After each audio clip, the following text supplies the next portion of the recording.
Hello coin collectors out there. Welcome back to the Big D Coins channel. As you know, most of the time here on the channel we're talking about coins, hence the name Big D Coins. But in today's video we are going to get into some currency. I'm not as knowledgeable about currency, so if I make any mistakes, feel free to let me know in the comment section and I'll post a comment to the top to clarify any mistakes. But I'll do my best with the mintages and the values of these $1 notes that we see right here in front of us.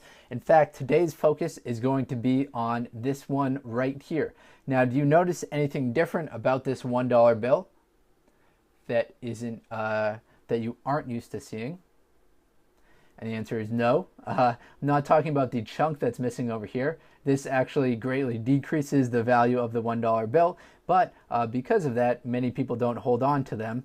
Coin shops aren't too interested in them, so they'll release them back into circulation, and you can find them in your everyday currency. So what makes this silver certificate better, or a little bit more different than a $1 note, is that it's dated 1957. We've got the blue seal, and it is a silver certificate. Now, the silver certificate difference between the silver certificate and Federal Reserve note is that the silver certificate actually has a measurement to it. So let's quickly look at the Federal Reserve note, which has got a green seal. This one happens to be my special bar note. I was looking for a regular $1 bill to make this video and couldn't find any of them, so I had to go into my collection of star notes, and this one right here, signed by Joseph Barr.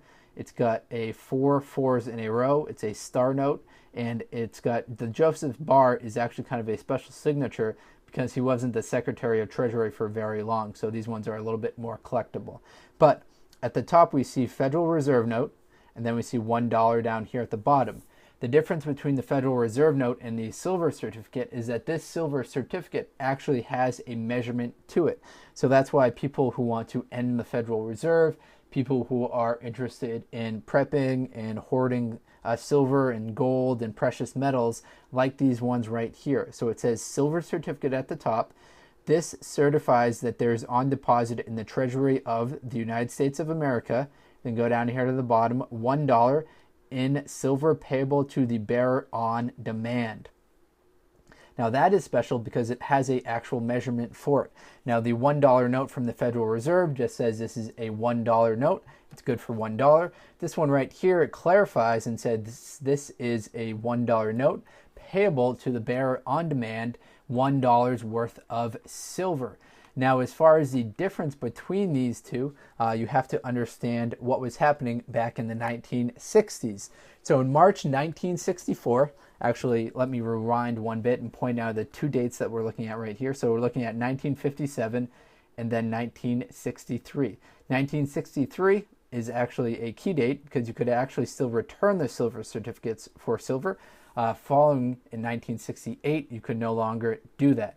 So in 1964, the Treasury of the United States, C. Douglas Dillon, halted redemption of silver certificates for silver dollar coins.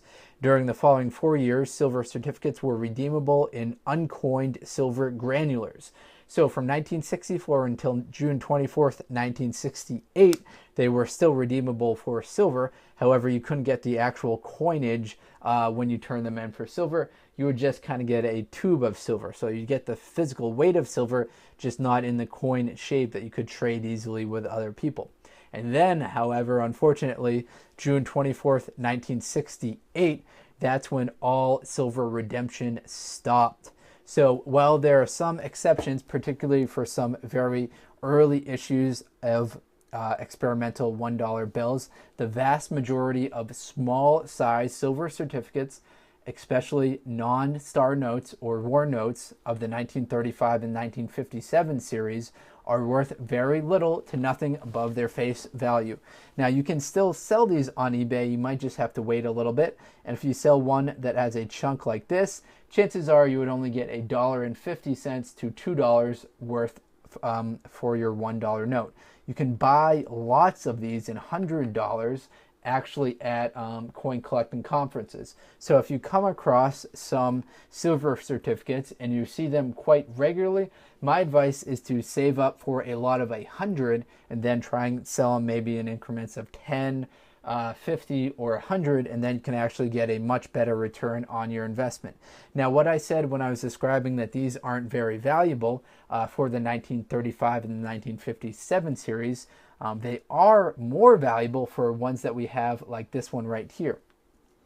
This is what's known as the large size $1 note. This is a dated 1923 right down here at the bottom. And I'm going to overlay the small shape $1 note with the large one, and you can see quite the difference in the sizes between these two right here. So the large size United States silver certificates were made from 1878 up until 1923. Then we switched over to the small size, which were made from 1928 until 1957. Of the small size, which is the one that we've got in front of us right here on the top, the 1935 and 1957 series aren't too valuable. There are over 1 billion of them that were made, including the, once you take into consideration the 1957 Series A and Series B, there are over 1 billion of these 1957s being made. Now, they are going to be worth around $3 if they have a star note to them. Now, a star note is what's known as that little star right here at the end of the number.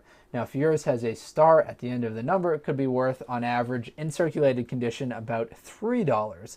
That's because those are what's known as the replacement notes. So instead of reprinting the same serial number when the United States Mint makes an error, what they do is they reprint the same number and then put a star on it. So that way there's no chance that two bills will have the same exact serial number to them. So you'll see a star at the bottom, or a star, excuse me, right there at the top, and then one at the bottom if yours is a star note. If yours is like this, unfortunately not a star note, in well worn out condition, not going to be worth too much money.